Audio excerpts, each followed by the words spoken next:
Hey everyone, welcome to Reddit Readout. Today we are checking out Entitled Parents. Story 1. I just don't want to help out anymore. So at the moment, I, 23F, still live in my parents' house with an older sibling, almost 30, a few younger siblings, all under 10, and an older relative, mid-50s. Before their passing, both grandparents, 80s, also lived with us. Suffice it to say, the house is always crowded, and there's lots to be done.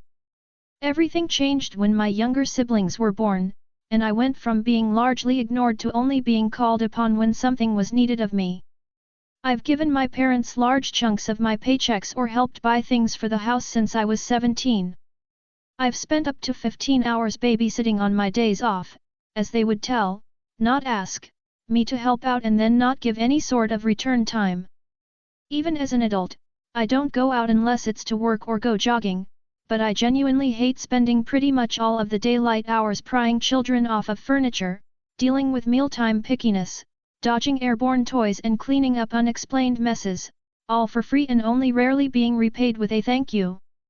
When my grandparents were still around, before they were eventually taken into hospice or however it's called, I was a caretaker for them as well. Usually, a parent helped me, but helping them to get dressed and cleaned, serving meals for them, dealing with their new habit of verbal abuse, one of them was experiencing some psychiatric thing that was never properly explained to me, cleaning human waste off of them, the beds, and their clothes, and ultimately, just watching two people that I've loved since childhood wither away and die, was really difficult.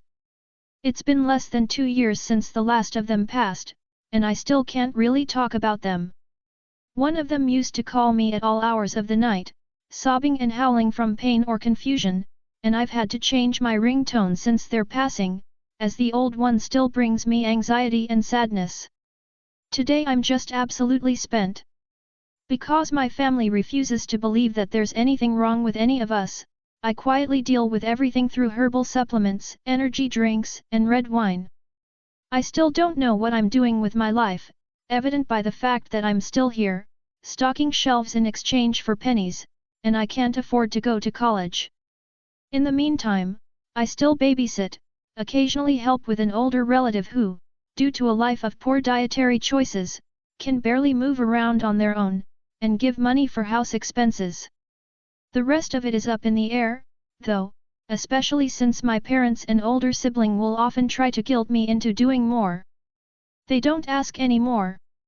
It's, hey, my back hurts so bad, and I have so much to do, and you've been in your room a lot, can you make me some food? Or can you clean the kitchen? Your older sibling made a huge mess and doesn't have time to clean it. Or even you live here too, you need to help out around here. If they just asked normally, then maybe I would still want to help out, but my mental health is at an all-time low, and I'm honestly just very tired of supporting everyone else. I don't want to help. I don't want to be useful or a team player. I don't want to spend my entire day off tending to someone else's needs when I've barely taken care of my own. I've gained weight, I'm constantly thinking about ending it, and I rely heavily on caffeine for fatigue and wine for depression and anxiety, though I'm careful to keep it in my room and never become drunk, as my family could need my help or want to talk at a moment's notice. I still do the necessities in terms of caring for my younger siblings and helping with expenses, but nothing else matters to me anymore. If you want the kitchen deep cleaned, trash taken out, a very specific brand of berry preserves from the store, or for me to make pancakes from scratch, you're on your own. They think that I'm selfish for this, and one parent will often pout or give me the silent treatment if they're made to do anything for themselves. I often end up folding and doing whatever they want, or if I'm having a really bad mental health day, I have begun to just ignore their calls or texts. I don't really know how else to deal with this. Because I haven't had any help with financial aid things, I haven't been able to afford college at all this year. And even if I could afford college, I honestly don't know what I would go for or what I would end up doing with my life. I can't afford to leave either. This is one of those unfortunate times when I really wish that I had more living family members nearby, or a friend that I could go 50/50ths on rent with, or literally anything else. Story 2. They only act empathetic when it suits them. The more I understand my mom, the more I grow to hate who she is.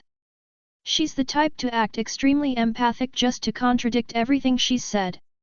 Truth be told, nobody's feelings come before hers. There was a man she was dating that she'd have sex with so loud that I either had to go into the basement or leave the house in order not to hear. She doesn't even try to be discreet.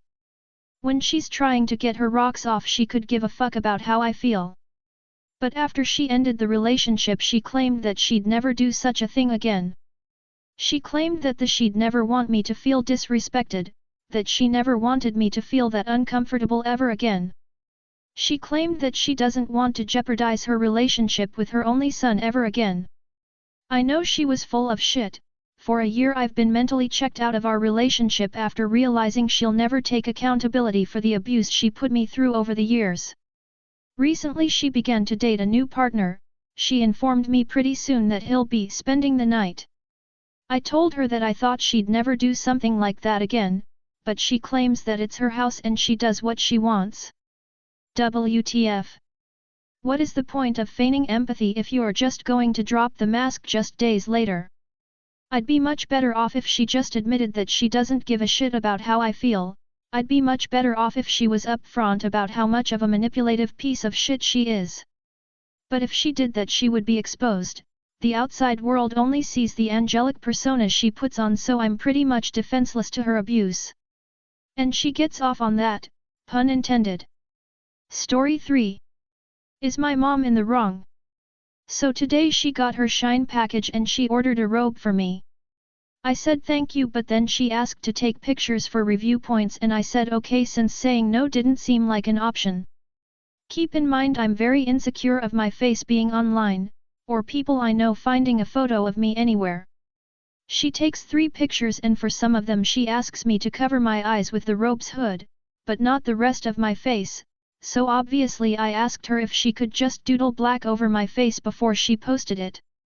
She called me dramatic and kept saying okay whatever even when I was insisting.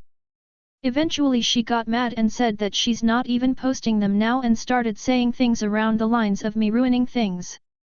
At some point I said I'm just stating how I feel about it, and if I happened to go on the website and saw the review with my face in it, then that would get me upset with you and make me uncomfortable. It's just what I want. And then she said, why do you think I care about your feelings or something like that, and I was taken aback. I replied, because you're my mom and you should care about your child's feelings, but if you don't then maybe you're not even a mom. And then she said maybe I'm not. I just don't get how covering my face would hurt her review points in any way. If she posted 3 black pictures they'd still give her points. Another thing, she also got me sandals, but I've never worn sandals. She asked me to try them on and I did. Then I asked where would I wear these and she said do you like them or not, and I said no because I'd rather return something than take it and keep it in my closet. Then she said something like whoever gets you anything is wrong/guilty or something along those lines. The translation. What do you guys think? Story 4. The audacity of my aunt yet again. On mobile. Sorry. Hey, posting after a long time about my aunt who thought I was the problem and decide the best course of action was to hit and make me feel inferior, aka abused me both verbally and physically, do things like guilt trip me into thinking I was a bad person and made sure to get me things that were intentionally less than what my sisters and cousins got. For those who care, I am far away from that vindictive bitch, have a stable job, direct care professional/caretaker, and actually have the freedom to leave my house. So first things first, I now dress alternatively and now have multiple piercings on my face. My aunt decided to use my sister's Facebook to see what I was up to, made a whole ass new account that has people who actually care about me and someone from a health drink store who I became friends with. So I called my mom a few days after I got my snake bites, and this woman, aunt, decided to yell at my mom knowing I was on the line about how ugly I look and if I was normal people would actually want to go out with me. There was another time I heard my aunt tell my mom not to talk to me because it was a waste of time. Anyways, on to the main event of today at noonish. I told my mom I had a payday and asked her if she wanted anything. The bitch hears this and decides to say how since I lived there for a short time I owed her money and she wanted a designer handbag for her birthday. This bitch thinks I owe her shit. Anyways, not my problem. I am gonna do what she did to me. Expensive presents for my mom's sister and an aunt I like along with a few knower people, and she is going to get a $3 bag. TLDR, aunt thinks she can still belittle me and I am going to be the pettiest asshole I can be. Story 5. My 31M mom 65F harassed me. My mom kept harassing me over text. She obsessively kept texting me to the point where I almost had to block her as she was disturbing my work. After I grey-rocked her, she backed off. She has an obsessive germ phobia that's uncontrollable. No matter what I've tried to do to convince her of things otherwise, no changes take effect. Lately I've been spending less time around her in person, but she started all of a sudden committing telephonic harassment this morning. She also may have convinced me I was autistic when really it was just for attention. I do have a diagnosis of it but feel it's illegitimate. She said I'm not independent enough and need a group home, though I've been living on my own for almost a decade and have been just fine, because I didn't let the air filter guys know in advance I needed to use a special filter. She also has been stalking me, forcing me to turn on cameras and tracking devices. Any attempt to try to get them to be turned off fails and I can't control it. She also works for as an employee. I disapprove of this, but she refuses to resign, and firing her, while it would free me from this issue, I would be in an even worse situation if I did that. I'm feeling very lost over this. Story 6. Is my mother too protective?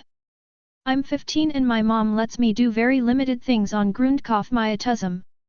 I understand where she's coming from. I had a lot when I was younger and I'm her youngest child, so she's been through a lot. But I want her to treat me like any other parent treats their teenagers. On Saturday maybe a guy will come over and I'm afraid my mother will scare him away. That's all for today. Please don't forget to like and subscribe.